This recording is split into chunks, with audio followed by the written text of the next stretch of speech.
अस्सलाम वालेकुम। Voice of America की उर्दू सर्विस से मैं हूं खालिद हमीद और प्रोग्राम है खबरों से आगे। नाज़रीन, गजा में इसराइली कार्रवाई के दौरान हमास के सरबराह याहिया सिनवार मारे गए हैं और अब सवाल ये है कि उनका जानशीन कौन होगा। वो इसराइली फोर्सेस के साथ एक फायरिंग के तबादले में मारे गए। 3 महीनों में ऐसा दूसरी बार हुआ है कि हमास के रहनुमा को हलाक किया गया है। हमास के साबिक चीफ इस्माइल हानिया को ईरान में जुलाई में हलाक कर दिया गया था। उनके कत्ल का इल्ज़ाम इसराइल पर लगाया गया था। इसराइल के वज़ीर आज़म नेतन्याहू ने सिनवार की हलाकत को एक संग मील करार दिया है, लेकिन उनका कहना है कि जंग अभी ख़त्म नहीं हुई। उन्होंने मज़ीद कहा है कि यरग़मालियों की रिहाई तक जंग जारी रहेगी। उधर अमेरिका के सदर जो बाइडन ने याहिया सिनवार की मौत को एक ऐसा मौके से ताबीर किया है जब गजा में हमास ताकत में न रहे और एक ऐसा सियासी तस्वीर हो जो इसराइलियों और फ़लस्तीनियों को बेहतर मुस्तक़बिल फराहम करता हो। उन्होंने याहिया की हलाकत को हमास की क़ैद में रखे गए इसराइली यरग़मालियों और गजा में 1 साल से जारी जंग के खात्मे का एक मौका भी करार दिया। जो बाइडन ने एक बयान में कहा कि याहिया सिनवार की हलाकत पर उनके वही एहसासात हैं जो अमेरिका ने 9/11 के हमलों के जिम्मेदार अल-कायदा के रहनुमा उसामा बिन लादेन को हलाक के वक्त किए थे। अब सवाल यह है कि उनका जानशीन कौन होगा। फ़लस्तीनी अस्करियत पसंद ग्रुप हमास मुमकिन तौर पर याहिया सिनवार की हलाकत के बाद कोई ऐसा रहनुमा लाएगा जो गजा से बाहर मुकीम हो, जबकि माहिरीन का कहना है कि साबिक रहनुमा के भाई मोहम्मद सिनवार इसराइल के खिलाफ जंग जारी रखने में मुतवक्के तौर पर ज़्यादा बड़ा किरदार अदा करेंगे।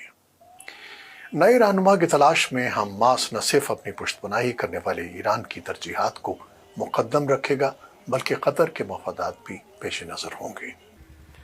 खबर रसां इदारे रॉयटर्स के मुताबिक हमास की क़यादत के तमाम मुमकिन उम्मीदवार इस वक्त कतर में मुकीम हैं। जब सिनवार को हानिया की जगह कायद बनाया गया था तो उन्होंने हमास की सियासी और अस्करी क़यादत को गजा में यकजा कर दिया। ताहम रॉयटर्स के मुताबिक इस बार ऐसा दिखाई नहीं देता कि नया सरबराह भी ऐसा ही करेगा।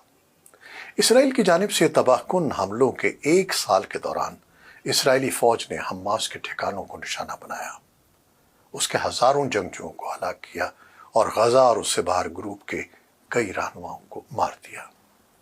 इस वक्त ये वाज़ेह नहीं है कि ग्रुप इस बहरान से कैसे निकलेगा। सिनवार की हलाकत के बाद इस तंजीम की रहनुमाई कतर में मुकीम उनके नायब खलील आहिया को आर्जी तौर पर सौंप दी गई है। सिनवार के नायब खलील आहिया को एक मुमकिन जानशीन समझा जाता है। उन्होंने इस मसले पर एक जारहाना अंदाज अपनाया है और कहा है कि जब तक इसराइली फ़ौज का गजा से इनखला नहीं होता और जंग ख़त्म नहीं होती, यरग़मालियों को वापस इसराइल नहीं भेजा जाएगा। हमास के ज़राए और तज्ज़ियाकारों के मुताबिक खलील आहिया के अलावा ग्रुप की क़यादत के मुमकिना उम्मीदवारों में हानिया के पेशरो खालिद मशाल और शूरा कौंसिल के चेयरमैन मोहम्मद दरवेश शामिल हैं।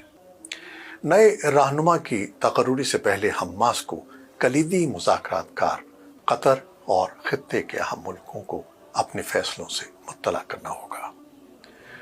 फ़लस्तीनी उमूर के माहिर अशरफ अबुल हौल समझते हैं कि हमास की नई क़यादत में सिनवार की सियासी और अस्करी जिम्मेदारियां बांटी जाएंगी। अबुल हौल, जो मिस्र के अखबार अल अहराम के मुदीर हैं, कहते हैं कि ईरान हमास का सबसे बड़ा इत्तेहादी है जो ग्रुप की माली और हथियारों की फराहमी से उसकी मुआवनत करता है। लिहाजा ईरान की आशीर्वाद इस बारे में अहम होगी कि ग्रुप का नया रहनुमा किसे मुकर्रर किया जाता है। उन्होंने कहा कि हमास जंगबंदी, इसराइली फ़ौज की गजा से वापसी और जंग के खात्मे के मुतालबात पर कायम रहेगी। ताहम तंजीम इसराइल की क़ैद में मौजूद फ़लस्तीनियों की रिहाई के बदले यरग़मालियों की रिहाई के मामले पर लचक दिखा सकती है। हमास की तारीख बताती है कि वो अपने हलाक होने वाले रहनुमाओं का मुतबादिल जल्द ही मुकर्रर कर देती है। नए रहनुमा का नाम शूरा कौंसिल की तरफ से आता है, जो कि तंजीम का फैसला साज इदारा है। शूरा कौंसिल गजा की पट्टी, मगरिबी किनारे, इसराइली जेलों में बंद اور اسرائیلی نژاد تارکین وطن میں موجود تمام حماس ارکان کی نمائندگی کرتی ہے۔ سال 1987 میں قائم ہونے والی تنظیم حماس کے فیصلے عام طور پر اتفاق رائے سے کیے جاتے ہیں۔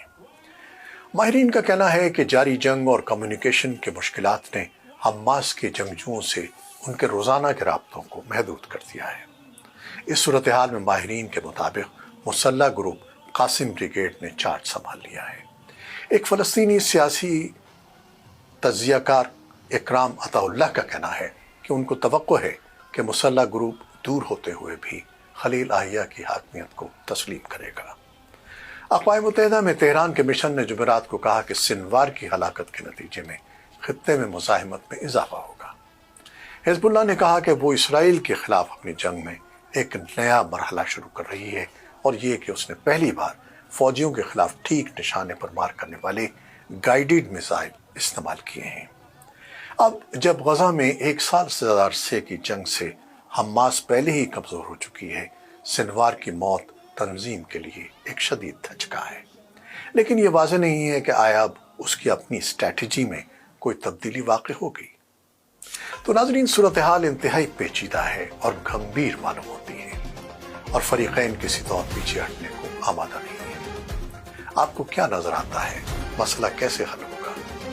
کچھ بتائیے گا، منتظر ہے۔ پروڈیوسر عزیز احمد کے ساتھ خالد حمید اجازت چاہتا ہے۔ خدا حافظ۔